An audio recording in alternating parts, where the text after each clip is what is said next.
वो तो ये कह रहे हैं कि भाई आपकी तनख्वाहें क्या अरबों में हैं, आपको अरबों का बजट मिला है और आपने कोई काम नहीं किया, आधे से ज्यादा कराची आपके हाथ में। हमारे नहीं। देखिए, एक तो मुझे इस बात पर हैरानी है कि एक गलत बयानी और झूठ पर इतने दिन तक कोई किस तरह स्टैंड कर सकता है, और इतने सारे टीवी शोज किस तरह एक गलत बयानी के ऊपर हो सकते हैं। बहरहाल चल रहा है सिलसिला। देखिए, मेरे मोहतरम भाई ने 2-3 बातें की। मैं तो नहीं चाहता कि इस मामले को बहुत ज़्यादा हम आगे बढ़ाएँ, झूठ वाले सिलसिले को, लेकिन चल रहा है।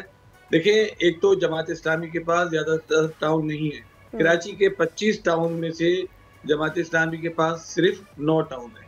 बाकी टाउन पीपल्स पार्टी ने जो उन्होंने वोटों में धांधली की थी, जो रिजल्ट में धांधली की थी, उसके नतीजे में उनके पास चले गए।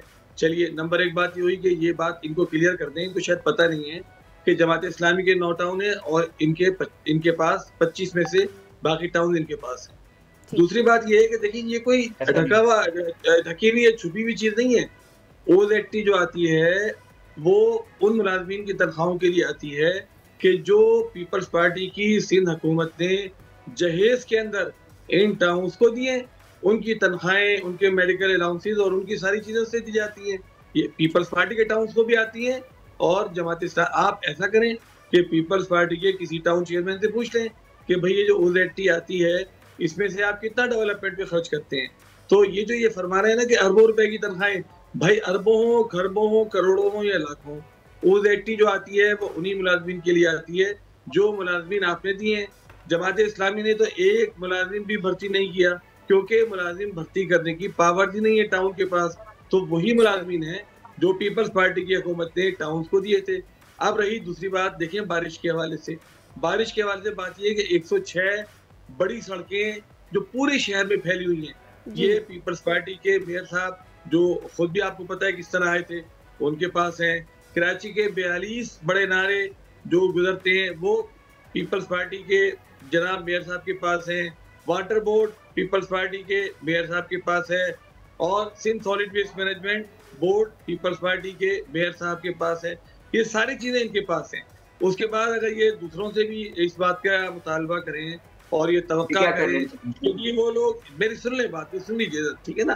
देखिए, आप मुझे बताइए, अगर ये 42 बड़े नाले जिसमें छोटे नाले आकर मिलते हैं, वो साफ नहीं होंगे बड़े नाले, तो छोटे नालों का पानी बड़े नालों में कैसे आएगा? अगर बड़ी सड़कें साफ नहीं होंगी, तो बड़ी सड़कों पर वो पानी जब साफ नहीं होगा, तो छोटी सड़कें कैसे साफ होंगी? अभी कल भी आपको पता है ना कि शारा फैसल पर जो एक अंडरपास है, उसमें कीचड़ भरी हुई थी जी। और एक बस स्लिप होकर उससे टक्कर मारी जी। एक मोटरसाइकिल को, जिसमें एक फैमिली जो 3 अफराद पर मुश्तमिल थी, तीनों जहाँ भाग हो जाबा गए। को है जी। देखिए, देखिए मेरा कहना ये है कि इसको गलत बयानी को मज़ीद आगे ना बढ़ाएं। मैं आपको वो नोटिफिकेशन भेज देता हूँ जो मेरे पास मौजूद है, वो सब जगह शेयर भी हो चुका है। जमात इस्लामी ने प्रेस कॉन्फ्रेंस करके सारी बात बता भी दी है। देखिए, अब जी। ज़रूरत जी। किस बात की है? मेरी ज़रूरत इस बात की है, देखिए मैंने पहले भी कई प्रोग्रामों में कहा है कि चाहिए ये था कि वज़ीर आला साहब या वज़ीर बल्दियात साहब तमाम टाउन चेयरमैन को बारिश से पहले जमा करते, मेयर को भी बुलाते, प्रोग्राम बनाते कि भाई अब ये जो बारिश होने वाली है, इसका हमें क्या प्रोग्राम करना है, किस तरह करना है, लेकिन कभी भी नहीं किया गया। अच्छा, हमने सैफुद्दीन 2 साहब दफा बिल्कुल ठीक है। वज़ीर आला से मैं आपका मुलाकात की, पॉइंट आ गया। ख्वाहिश बिल्कुल ठीक है, ज़ाहिर की, आपका पॉइंट आ गया। मैं अली वज़ीर राशिद आला साहब के से पास, हमने मुलाकात की। सैफुद्दीन साहब आपका पॉइंट आ गया। सब्सक्राइब करें और बेल दबाएं ताकि कोई खबर रह न जाए।